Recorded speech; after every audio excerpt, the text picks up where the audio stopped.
ونستعينه ونستغفره ونعوذ بالله من شرور أنفسنا ومن سيئات أعمالنا من يهده الله فلا مضل له ومن يضلل فلا هادي له أشهد أن لا إله إلا الله وحده لا شريك له وأشهد أن محمدا عبده ورسوله اللهم صل وسلم وبارك على نبينا محمد وعلى آله وصحبه أجمعين رب اشرح لي صدري ويسر لي أمري واحلل عقدة من لساني يفقه قولي أما بعد.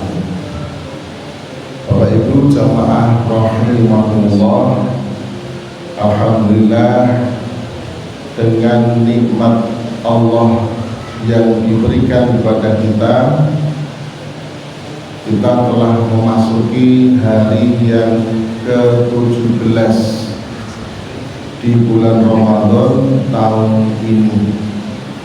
Sudah separuh lebih perjalanan kita menunaikan ibadah puasa dan berbagai macam ibadah-ibadah di dalamnya. Untuk mengawali materi kajian pada sore hari ini, kami akan menyampaikan sabda baginda Rasulullah Nabi Muhammad Sallallahu Alaihi Wasallam, hadis riwayat Abu Dawud dan Tirmidzi dari sahabat Ibnu Abbas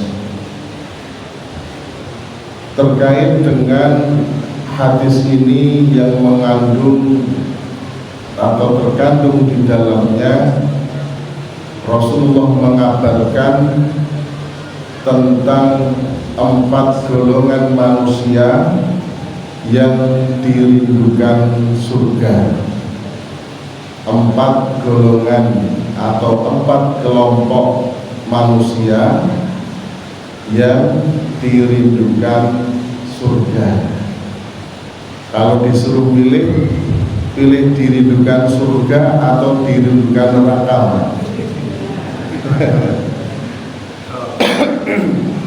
Tentu jawabannya ingin termasuk golongan orang-orang yang dirindukan surga. Artinya insya Allah kelompok yang akan disampaikan baginda Rasulullah SAW ini nantinya adalah calon-calon penghuni surga. Rasulullah Nabi Muhammad SAW bersabda, al-jannatu mustaqatun ila arba'ati nafar. Surga merindukan kepada 4 golongan manusia. Siapakah 4 golongan manusia yang dirindukan surga tersebut? Yang pertama adalah talil Quran. Apa Bu? Talil Quran. Talil Quran adalah orang yang membaca Al-Quran. Orang yang membaca Al-Quran. Terkait dengan orang yang membaca Al-Quran ini, banyak yang telah Allah sampaikan keutamaan ataupun fadilah-fadilahnya. Di antaranya, orang yang membaca Al-Quran itu digambarkan seperti orang yang berniaga, yang perniagaannya itu tidak mengalami kerugian. Tijaratan lam tabur, suatu perniagaan, suatu perdagangan yang tidak mengalami kerugian. lawan rugi itu adalah untung, artinya mendapatkan keberuntungan. Kemudian di ayat yang lain, di antaranya Allah menyebutkan A'udzubillahi minasyaitonirrajim, ya ayyuhan nas qad ja'atkum mau'idatun mir rabbikum wa shifaa'un lima fis sudur wa hudan wa rahmatul lil mu'minin. Wahai seluruh umat manusia, qad ja'atkum, sungguh telah datang kepada kalian mau'izatun mir rabbikum, pelajaran dari Tuhanmu, wa shifaa'un lima fis sudur, dan asyifa, yang menawarkan racun atau penyembuh terhadap penyakit-penyakit, lima fis sudur, terhadap apa yang ada di dalam dada, penyakit hati. Wahuda, dan Al-Quran Allah turunkan sebagai Al-Huda, sebagai petunjuk, sebagai hidayah bagi umat manusia. Wa rahmatul lil mu'minin, dan merupakan rahmat, kasih sayang yang Allah berikan lil mu'minin, bagi orang-orang yang beriman. Di akhir ayat ini Allah menyebutkan wa rahmatul lil mu'minin. Jadi Al-Quran itu Allah turunkan sebagai rahmat, sebagai apa Bapak Ibu? Rahmat, bentuk kasih sayangnya Allah yang khusus hanya ditujukan kepada orang-orang yang beriman. Maka di antara doa-doa khatmil Quran, Allahumma rahamni bil Quran, Allahumma ya Allah irhamni, rahmatilah aku, bil Quran, dengan Al-Quran. Allahumma rahamni bil Quran. Kita memohon kepada Allah agar diberi rahmat dengan wasilah diturunkannya kitab suci Al-Quran. Jadi Al-Quran itu rahmatul lil mu'minin, sebagai bentuk kasih sayang Allah.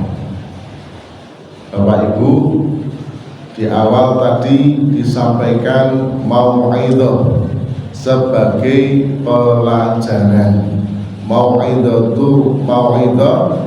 dari Tuhan kalian. Qad ja'akum mau'izatun mir rabbikum, sebagai pelajaran. Di dalam Al-Quran yang terdiri dari 30 juz, terdiri dari 114 surat, terdiri dari 6.000 berapa Pak? 6.666 ayat. Kok nanti ngitung Pak? Dihitung. Jadi yang tepat adalah 6.236 ayat dari surat Al-Fatihah, 7 ayat, dan berakhir surah An-Nas yang terdiri dari 6 ayat. Semuanya ada 6.236 ayat. Kemudian jumlah hurufnya ada berapa? Banyak sekali. Banyak pakai sekali. Ternyata sudah ada yang menghitung, Pak. Ya, yang menghitung itu adalah diantaranya Imam Syafi'i rahimahullah. Waktu itu belum ada komputer, belum ada kalkulator. Beliau menghitung jumlah alif yang ada di dalam Al-Quran itu sejumlah sekian, huruf ba yang ada di dalam Al-Quran sejumlah sekian, sampai terakhir huruf ya, itu jumlah total dalam Al-Quran sejumlah sekian. Jumlah keseluruhannya itu di atas angka 1 juta huruf. Dan Imam Syafi'i rahimahullah sangat teliti menghitung jumlah huruf yang ada di dalam Al-Quran. Ada 1.700.000 berapa? 1.700.000 berapa? Itu jumlah huruf yang dihitung oleh Imam Syafi'i rahimahullah. Nah, dengan Al-Quran kita akan mendapatkan berbagai macam pelajaran, dari masalah tauhid, dari masalah akidah, la ilaha illallah, la razaqa illallah, tidak ada Tuhan yang berhak disembah kecuali hanya Allah, la razaqa illallah, tidak ada yang memberikan rezeki kecuali hanya Allah, dan yang lain sebagainya. Kemudian masalah ibadah, kemudian masalah muamalah, semua Allah ajarkan di dalam kitab suci Al-Quran. Qad ja'akum mau'idatun mir rabbikum. Kemudian berita-berita khobar, peristiwa-peristiwa yang lampau, yang sudah terjadi dan tidak akan terjadi lagi. Contoh, alam tara kaifa fa'ala rabbuka bi ashabil fil. Menurut beberapa ahli bahasa, kalimat alam taro itu menunjukkan suatu kejadian, suatu peristiwa besar yang lampau, yang sudah terjadi dan tidak akan terulang kembali. Alam taro, apakah kamu tidak melihat, apakah kamu tidak memperhatikan, kaifa, bagaimana, fa'ala rabbuka, Tuhanmu telah bertindak bi ashabil fil, terhadap pasukan gajah, tahun gajah, yang pada tahun peristiwa itu lahir baginda Rasulullah Nabi Muhammad sallallahu alaihi wasallam. Peristiwa itu sudah terjadi, Allah beritakan di dalam Al-Quran. Peristiwa-peristiwa yang lampau, bahkan kisah Nabi Adam alaihissalam, bahkan sebelum Nabi Adam alaihissalam diciptakan, Allah telah memberitakan, mengkhabarkan di dalam Al-Quran. Wa idh qala rabbuka lil malaikati, wa idh qala rabbuka lil malaikati isjudu li adama fasajadu illa iblis. Nah, ini peristiwa ketika Adam sudah diciptakan. Kemudian kisah ketika Allah berdialog dengan malaikat, inni ja'ilun fil ardi khalifah, sesungguhnya aku akan menciptakan di muka bumi seorang khalifah. Nah, ini belum diciptakannya Nabi Adam.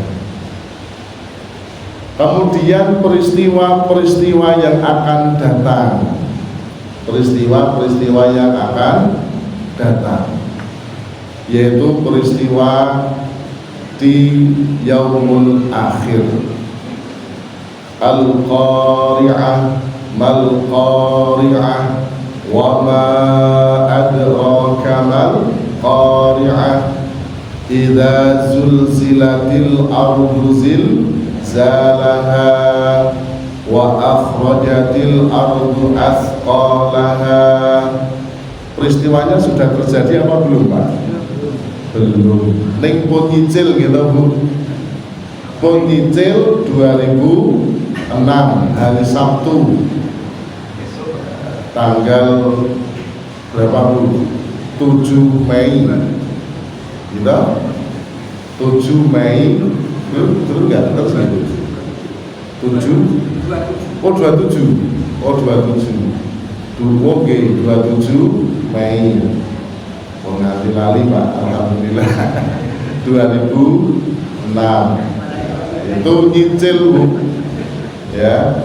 Ketika Allah menggambarkan berlari-larian mereka lupa pada anak istrinya karena mencari keselamatan. Al-Quran sudah menyampaikan mau'izatun mir rabbikum. Kemudian peristiwa di alam kubur, peristiwa di alam barzakh. Kemudian Allah menceritakan tentang surga, Allah menceritakan tentang neraka. Jadi peristiwa yang lampau dan peristiwa-peristiwa yang akan datang, dan balasan bagi orang-orang yang beriman, dan juga balasan kepada orang-orang yang kafir. Semua Allah sampaikan di dalam kitab suci Al-Quran. Qad ja'atkum mau'izatun mir rabbikum wa shifaa'u lima fis sudur. Dan Al-Quran Allah turunkan sebagai asy-syifa, sebagai penawar yang menawarkan racun, yang menyembuhkan penyakit. Yang di ayat ini Allah menyebutkan penyakit-penyakit yang ada di dalam dada. Syifa'ul lima fis sudur. Penyakit yang ada di dalam dada itu apa? Ya kekufuran, ya kesombongan, dan yang lain sebagainya. Bahkan dalam satu riwayat diantaranya kita yang sudah masyhur, bisa kita simak tentang kisah sahabat Nabi yang menyembuhkan kepala suku atau kepala pedukuhan atau wilayah yang disinggahi, yang terkena gigitan binatang yang berbisa, dengan dibacakan suratul Fatihah, surat Al-Fatihah.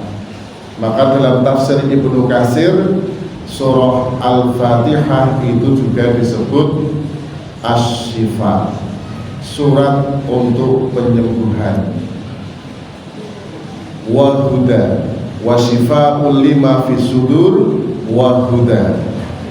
Dan Al-Quran Allah turunkan sebagai Al-Huda, sebagai petunjuk.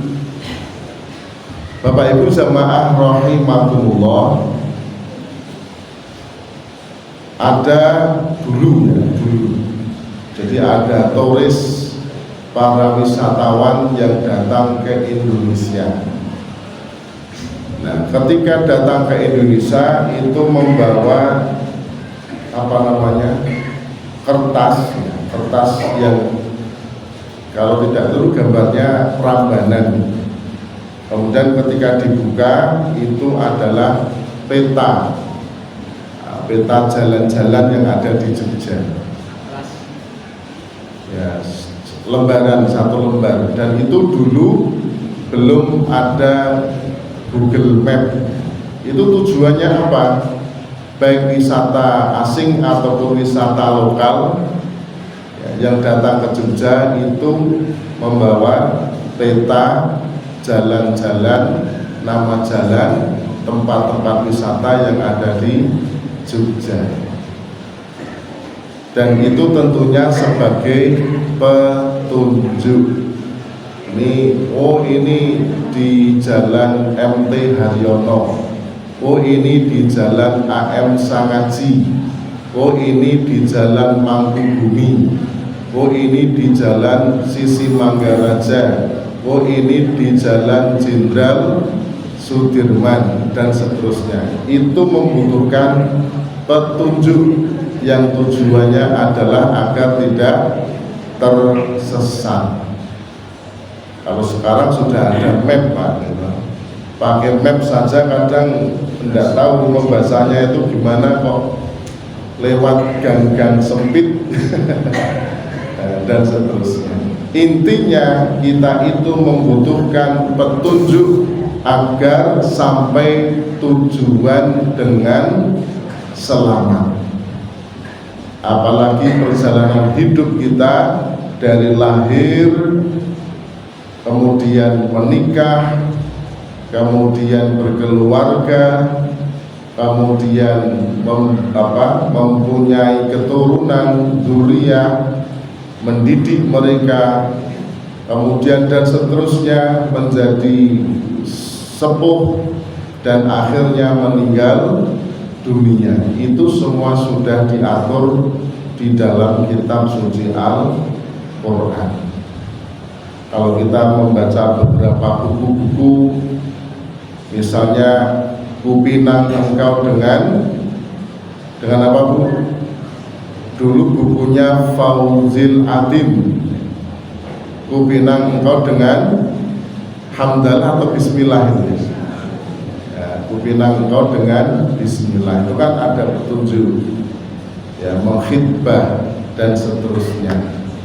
Kemudian ada buku tentang membangun keluarga yang sakinah, mawaddah, warahmah yang ditulis Ustadz siapa, dan rujukan yang ada di dalamnya diantaranya juga kitab suci Al-Quran.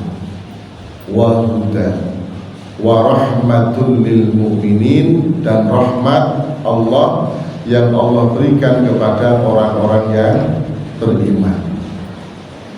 Iqra'ul Qur'an, bacalah Al-Quran, fa innahu ya'ti yaumal qiyamah, karena sesungguhnya Al-Quran akan datang pada yaumul qiyamah, syafi'an li ashabi, Al-Quran akan datang memberikan syafaat li ashabihi, bagi sahabat-sahabatnya, sahabat Al-Quran.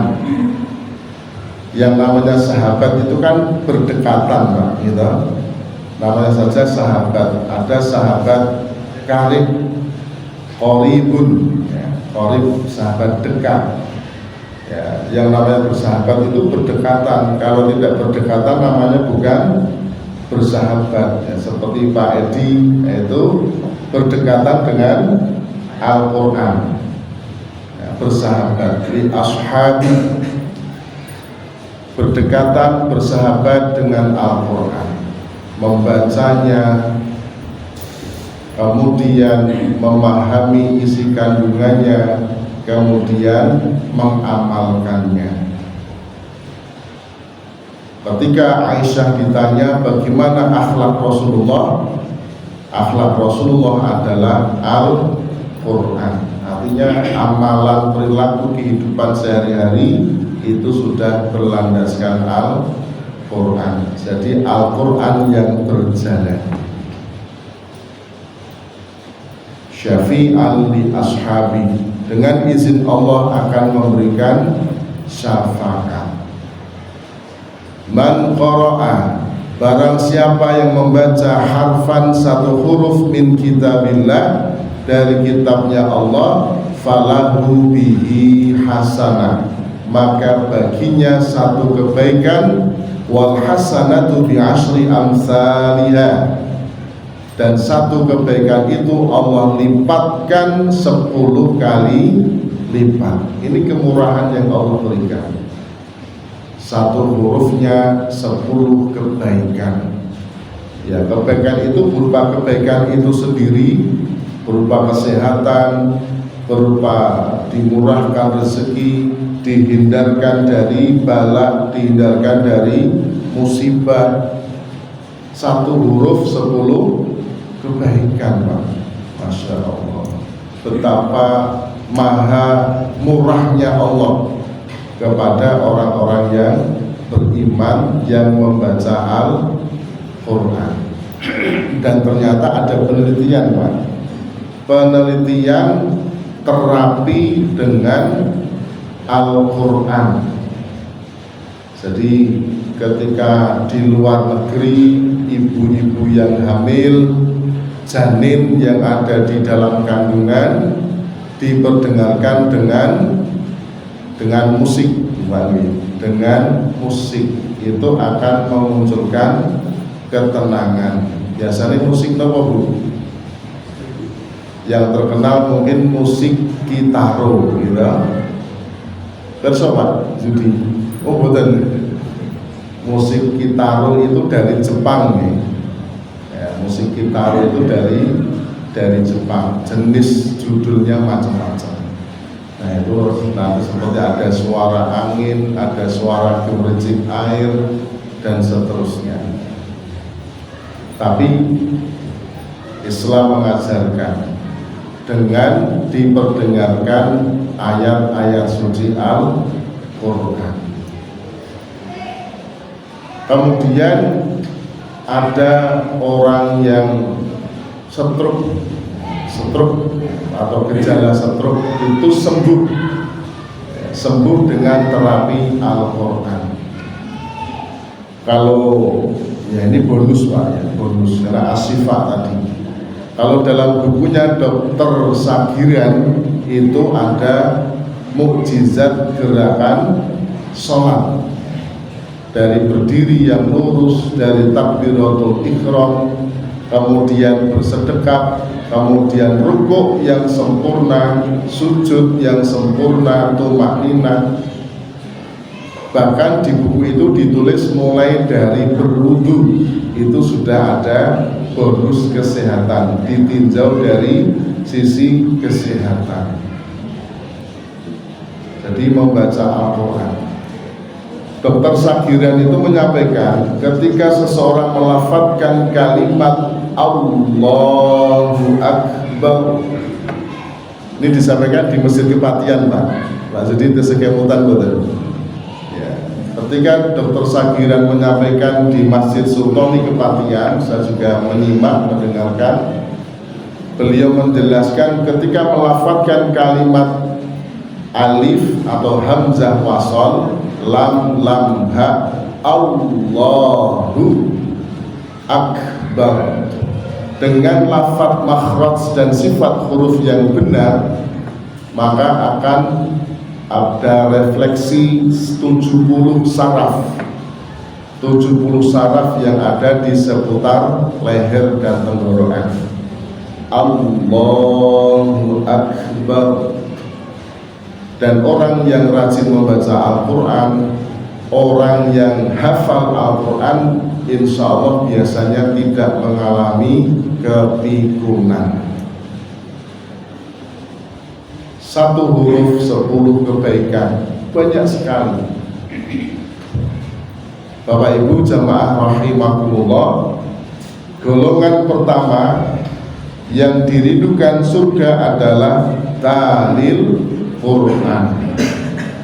Ini saya sampaikan tentang Al-Quran, porsinya lebih banyak ya, karena sekarang tanggal 17 Ramadan, walaupun masih ada perbedaan pendapat terkait dengan nuzulul Al-Quran, turunnya kitab suci Al-Quran. Yang kedua, 4 golongan manusia yang dirindukan Al-Quran adalah wahafidhil lisan. Kalau tadi orang yang membaca Al-Quran, yang kedua wahafidhil lisan, orang yang menjaga lisan. Lisan itu bahasa Arab, kalau bahasa Indonesianya itu lidah. Lidah tak bertulang. Lidah bagikan pisau bermata 2. Ada saatnya pisau itu bisa digunakan untuk mengupas apel, tetapi di sisi yang lain bisa mencelakai orang lain. Tergantung di tangan siapa pisau itu berada. Lisan bisa mengantarkan seseorang terjerumus ke dalam neraka. Lisan yang suka mencaci maki,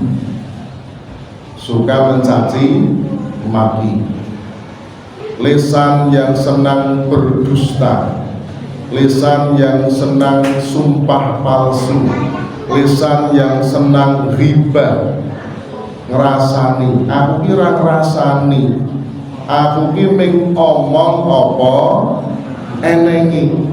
Lah omong apa enengi itu yang disebut ngrasani, riba. Dan yang termasuk riba itu tidak hanya orang yang berbicara, orang yang duduk diam mendengarkan, asik mendengarkan, bahkan sambil manduk-manduk, bahkan sambil menjep-menjep, itu juga termasuk riba. Walaupun lisannya diam, tapi dia ada di majelis itu. Wa hafidhil lisan, orang yang menjaga lisan. Tapi lisan juga insya Allah bisa mengantarkan seseorang ke dalam surga dengan zikrullah, dengan membaca Al-Quran, dengan memberikan nasihat. Qaulun ma'rufun shadaqah, perkataan yang baik itu termasuk bagian dari shadaqah. Kelompok yang ketiga adalah wa mut'imil ji'an, orang yang memberi ta'am, memberi makanan kepada orang yang kelaparan. Di bulan Ramadan ini kita merasakan lapar kurang lebih 14 jam, kurang lebihnya. Di sini ada hikmah di dalamnya, di antaranya kita bisa merasakan wonek wong lelaki rasane kaya ngene. Tapi insya Allah nanti mau maghrib berbuka puasa. Tapi bagaimana dengan saudara-saudara kita yang mengalami kelaparan, yang entah kapan nanti untuk mendapatkan makanan? Maka orang yang memberi makan pada orang yang membutuhkan termasuk orang yang dirindukan surga.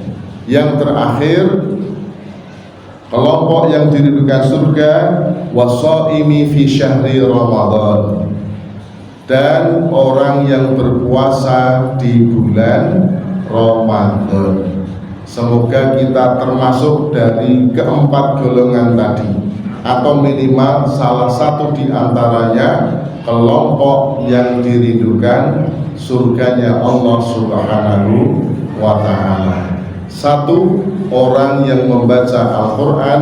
Dua, orang yang menjaga lisan. Tiga, orang yang memberi makan pada orang yang kelaparan. Yang keempat, orang yang berpuasa di bulan Ramadan.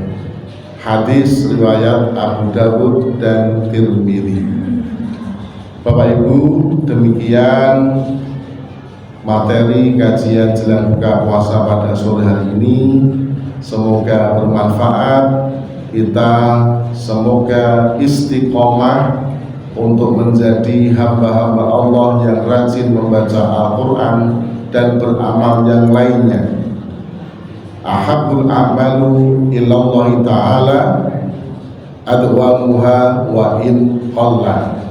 Kemarin Senin sudah disampaikan ya, amal yang paling dicintai Allah adalah yang adwamuha, yang diajakkan, yang didawamkan, yang diistiqomahkan, wa in qalla, walaupun sedikit. Bapak Ibu, demikian setelah Ramadan tadarus Al-Quran tetap kita lanjutkan, dan yang lainnya tetap kita lanjutkan sebagaimana kebiasaan yang kita lakukan di bulan Ramadan. Kita cukupkan, semoga bermanfaat. Akhirul kalam, wa billahi taufiq wal hidayah.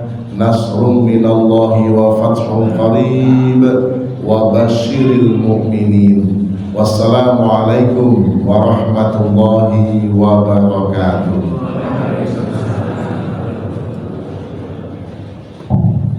Kami ucapkan jazakallah khair kepada